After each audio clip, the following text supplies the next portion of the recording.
ಆ ಕಾರಣಕ್ಕಾಗಿ ನಮ್ಮಿಬ್ಬರಲ್ಲಿ ವೈಮನಸ್ಸು ಮೂಡಿ ಪ್ರಾಣ ಸ್ನೇಹಿತನಾಗಿದ್ದ ನನ್ನನ್ನು ತನ್ನ ಮದುವೆಗೂ ಕರೆಯದಷ್ಟು ನನ್ನ ಮೇಲೆ ಸಿಟ್ಟಾಗಿ ಬಿಟ್ಟಿದ್ದಾನೆ. ಹೌದು ಪ್ರೇಮ್, ಏನೇ ಇರಲಿ ನಮ್ಮ ಮಾವ ಅವರ ಮದುವೆಗೆ ಕರಿಬೇಕಾಯಿತು. ನಿಮ್ಮ ಮನಸ್ಸಿನ ಸಮಾಜ ಸೇವೆ ನೋಡು ನನ್ನ ಸಿರಿ, ಅವನು ಅದನ್ನು ಅರ್ಥ ಮಾಡಿಕೊಂಡಿದ್ರೆ ಇಂದು ನಾನು ನಿನ್ನಿಂದ ದೂರಾಗುವ ಪ್ರಸಂಗವೇ ಬರುತ್ತೇನೆ. ಏನು ಮಾಡುವುದು? ನಿನಗೆ ಗೊತ್ತಿರುವ ಹಾಗೆ ಬಹಳ ದಿನಗಳಿಂದ ನಾನು ನಮ್ಮ ಈ ಭಾಗದ ನೀರಾವರಿ ಹೋರಾಟಕ್ಕಾಗಿ ಹೋರಾಡುತ್ತಿದ್ದೇನೆ. ಹಲವಾರು ಸಮಸ್ಯೆಗಳನ್ನು, ಈ ಭಾಗದ ಹಲವಾರು ಸಮಸ್ಯೆಗಳನ್ನು ಕುರುಡು ಸರ್ಕಾರಗಳ ಮುಂದೆ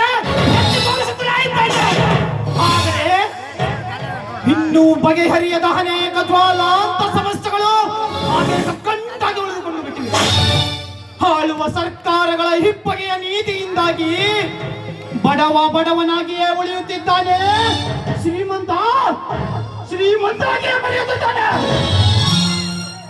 ಅವಳು ಹಿರುಳು ಎನ್ನದೆ ದೇಶ ಕಾಯುವ ವೀರ ಸೈನಿಕನಿಗೆ ಒಳ್ಳೆಯ ಗೌರವ ಸಿಗಬೇಕು.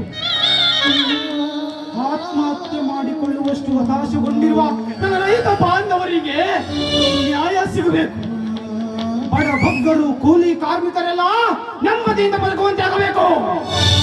ಇಷ್ಟೆಲ್ಲ ಅಸಮಾನತೆಯನ್ನು ಒದ್ದೋಡಿಸಲು ನಿಮ್ಮ ಪೀಳಿಗೆಯು ನಿಲ್ಲಬೇಕಿದೆ. ನನ್ನ ಸ್ತ್ರೀ ಸನ್ನದ್ಧವಾಗಿ ನಿಲ್ಲಬೇಕಿದೆ. ಆವಾಗ ಮಾತ್ರ ನನ್ನ ಭಾರತ ವಿಶ್ವಾದರೂ ಎನಿಸಿಕೊಳ್ಳಲು ಸಾಧ್ಯವಾಗುತ್ತದೆ. ನೋಡು, ಇಷ್ಟೆಲ್ಲ ಜವಾಬ್ದಾರಿ ನನ್ನ ಮೇಲಿರುವಾಗ ನಾನು ಒಬ್ಬ ಭಾರತದ ಪ್ರಜೆಯಾಗಿ ಕರ್ತವ್ಯ ನಾನು ಮಾಡಲೇಬೇಕಲ್ಲವೇ? ನನ್ನ ಸ್ತ್ರೀ, ಈಗ ನಿನ್ನ ಸಂದೇಹಗಳ ಪರಿಹಾರವಾಯ್ತಲ್ಲ, ನಾನಿನ್ನು ಬರ್ತೀನಿ. ಇನ್ನೊಂದು ವಿಷಯವೇ? ಅದೇನು ನನ್ನ ಶ್ರೀ? ನೋಡಿ, ನೀವು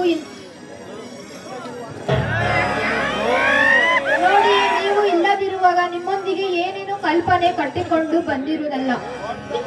ನಿಮ್ಮನ್ನು ಕಂಡ ಕ್ಷಣ ಧೈರ್ಯವೇ ಬರುತ್ತಿಲ್ಲ. ಅದಕ್ಕೆ ಹಳೆ ವರ್ಷ ಕಳೆದು ಹೊಸ ವರ್ಷ ಕಾಲಿಟ್ಟಿರುವಾಗ ಈ ನನ್ನ ಗ್ರೀಟಿಂಗ್ ಕಾರ್ಡಿನಲ್ಲಿ ಬಿಡಿಸಿದ್ದೀನಿ, ನೀವೇ ಓದಿ ನೋಡಿ.